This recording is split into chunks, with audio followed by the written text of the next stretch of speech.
നമസ്കാരം. രണ്ട് ചുമതലകളാണ് ബിനുവിന് ഇപ്പോൾ ഒന്നിച്ചു വന്നിരിക്കുന്നത്.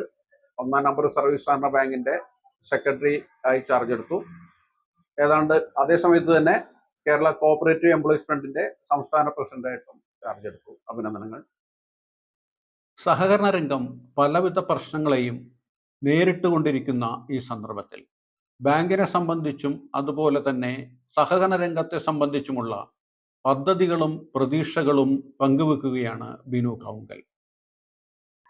കേരളത്തിലെ സഹകരണ മേഖലയുടെ മുതുമുത്തശ്ശിയുടെ പ്രധാന ഒരു ഉദ്യോഗസ്ഥനായിട്ടാണ് ഞാനിപ്പോൾ ചുമതലപ്പെട്ട് ഇരിക്കുന്നത്. സഹകരണ മേഖലയ്ക്ക് തുടക്കം കുറിച്ച എടവനക്കാട് കോഓപ്പറേറ്റീവ് ബാങ്കിന്റെ സെക്രട്ടറി എന്നുള്ള ആ ഒരു വലിയ വലിയ മഹാരഥന്മാരിരുന്നൊരു സീറ്റിലേക്ക് ആണ് നമ്മൾ ഉത്തരവാദിത്വപൂർവ്വം ആയിട്ടിരിക്കുന്നത്. ഈ ബാങ്കിനെ സംബന്ധിച്ചിടത്തോളം ഇതിനെ ഇപ്പോൾ ഒന്നുകൂടി വളരെ ഉയരങ്ങളിലേക്ക് എത്തിക്കണം എന്നുള്ളൊരു ആഗ്രഹത്തോടു കൂടിയാണ് ഞാനിപ്പോൾ ഈ സ്ഥാനം ഏറ്റെടുത്തേക്കുന്നത്. വൈവിധ്യവൽക്കരണങ്ങൾ ആവശ്യമാണ്. വായ്പാ സാങ്കേതിക സംവിധാനങ്ങൾ, വായ്പ കൊടുക്കലും നിക്ഷേപങ്ങൾ സ്വീകരിക്കലും മാത്രം അല്ല ഒരു ബാങ്കിനെ സംബന്ധിച്ചിടത്തോളം ഇന്ന് സഹകരണ മേഖല കാണിക്കുന്നത്. സഹകരണ മേഖലയിൽ ഒത്തിരി വൈവിധ്യവൽക്കരണങ്ങൾ വന്നുകൊണ്ടിരിക്കുന്നുണ്ട്. അതിലേക്ക് എത്തണം. അതുപോലെ തന്നെ ആധുനിക സംവിധാനങ്ങൾ, ബാങ്കിങ് സൗകര്യങ്ങൾക്ക് വേണ്ട ആധുനിക സംവിധാനങ്ങൾ ഇവിടെ ക്രമപ്പെടുത്തി സഹകാരികൾക്കും നിക്ഷേപകർക്കും സൗകര്യങ്ങൾ കൂടുതൽ കാര്യക്ഷമമായ സൗകര്യങ്ങൾ ഉണ്ടാക്കി കൊടുക്കുക എന്നുള്ളതാണ് ഇപ്പോൾ ഉദ്ദേശിച്ചത്. കേരള കോഓപ്പറേറ്റീവ് എംപ്ലോയീസ് ഫ്രണ്ടിന്റെ സംസ്ഥാന പ്രസിഡന്റ് എന്നുള്ള നിലയിൽ കേരളത്തിലെ മൊത്തം സഹകരണ മേഖലയെ ഒരുപാട് വിഷയങ്ങൾ അഭിമുഖീകരിച്ചുകൊണ്ടിരിക്കുകയാണ്.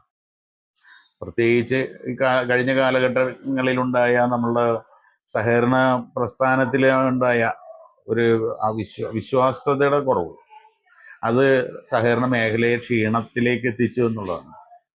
അത് ആ വസ്തുത നമ്മൾ ഇല്ല എന്ന് പറയാൻ പറ്റില്ല. അത് വസ്തുത തന്നെയാണ്, ക്ഷീണത്തിൽ എത്തിച്ചിട്ടുണ്ട്. കാരണം ഇവിടുത്തെ മീഡിയകൾ മൊത്തം സഹകരണ മേഖലയെ മോശമാണ് അല്ലെങ്കിൽ തട്ടിപ്പിന്റെ കേന്ദ്രമാണ് എന്നുവരെ എഴുതി പിടിപ്പിക്കാന് പ്രചരിപ്പിക്കാന് കഴിഞ്ഞിട്ടുണ്ട്. അതിന് ഒരു മാറ്റം വരുത്തിയിട്ട് അതല്ല സത്യം മറ്റൊന്നാണെന്ന് തെളിയിക്കുകയും ഇതിന് കേരളത്തിൽ കോഓപ്പറേറ്റീവ് സെക്ടറിനുണ്ടായ പണ്ട് മുതലേ ഉണ്ടായിരുന്ന, ഇപ്പൊ 112-113 വർഷമായി കേരളത്തിൽ സഹകരണ പ്രസ്ഥാനം ആരംഭിച്ചിട്ട്, അതുമുതലുണ്ടായ ആ വിശ്വാസ്യത തിരിച്ച് ആ ചെറിയ തോതിലെങ്കിലും നഷ്ടപ്പെട്ടിരുന്നെങ്കിൽ അതുപോലെ തിരിച്ച് കൊണ്ടുവന്ന് സഹകരണ മേഖലയിലെ ആ വിശ്വാസ്യതയെ ഊട്ടി ഉറപ്പിക്കുക അല്ലെങ്കിൽ ഉറപ്പാക്കുക എന്നാണ് എൻ്റെ ആഗ്രഹം. അതിന് കേരളത്തിലെ സഹകരണ ജീവനക്കാരെ സംഘടിപ്പിക്കാനും സഹകരണ ജീവനക്കാരുടെ ആത്മവിശ്വാസം പകരാനും സഹകരണ പ്രസ്ഥാനത്തിനും സഹകാരികൾക്കും വേണ്ടതായ വിശ്വാസ്യത നൽകാനും ശ്രമിക്കണം എന്നുള്ളതാണ് ഒരു കേരള കോഓപ്പറേറ്റീവ് എംപ്ലോയീസ് ഫ്രണ്ടിന്റെ സംസ്ഥാന പ്രസിഡന്റ് എന്നുള്ളതിൽ സഹകരണ മേഖലയ്ക്ക് വേണ്ടി ചെയ്യാൻ ഉദ്ദേശിക്കുന്നത്. സഹകരണ ജീവനക്കാരുടെ കാര്യങ്ങളിൽ സംഘടന എന്ന് പറയുമ്പോൾ ജീവനക്കാരുടെ സംഘടന എന്നുള്ള നിലയിൽ വരുമ്പോൾ ജീവനക്കാർക്ക് കിട്ടിക്കൊണ്ടിരുന്ന ആനുകൂല്യങ്ങൾ ഇന്ന് സംരക്ഷിക്കേണ്ട ഘട്ടത്തിലാണ്.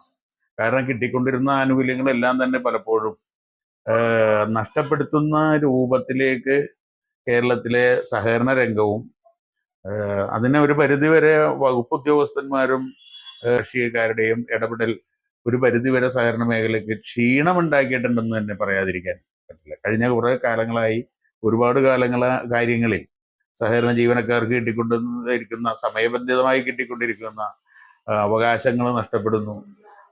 അതുപോലെ തന്നെ തസ്തികകൾ വെട്ടിക്കുറക്കുന്നു. അതിന് ജീവനക്കാരുടെ ഒരു ആയുസ്സിലെ ഒരു സർവീസിന്റെ അവസാന ഘട്ടത്തിലേക്ക് എത്തുമ്പോൾ കിട്ടുന്ന ചില ആനുകൂല്യങ്ങളുണ്ട്. ഒരു സംഘത്തിനെ വളർത്തി വലുതാക്കി കൊണ്ടുവന്ന് ആത്മാർത്ഥമായി നാടിന്റെയും നാട്ടുകാരുടെയും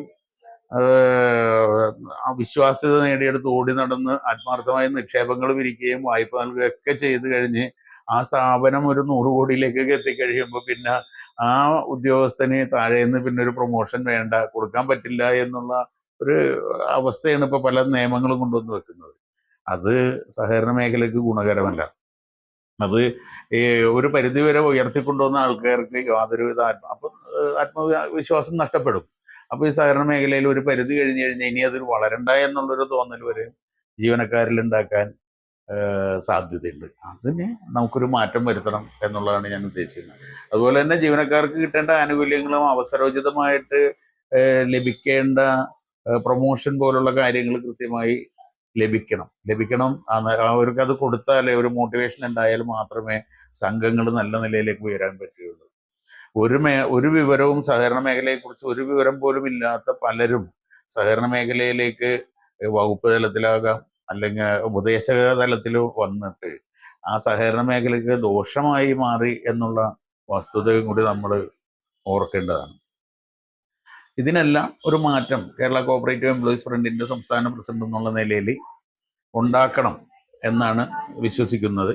അതിനാ വിശ്വാസ്യത സംരക്ഷണം നടത്തുന്നതിലേക്ക് വേണ്ടി ഞങ്ങളൊരു കർമ്മ പദ്ധതി ഞങ്ങളുടെ സംസ്ഥാന കമ്മിറ്റി തയ്യാറാക്കിയിട്ടുണ്ട്.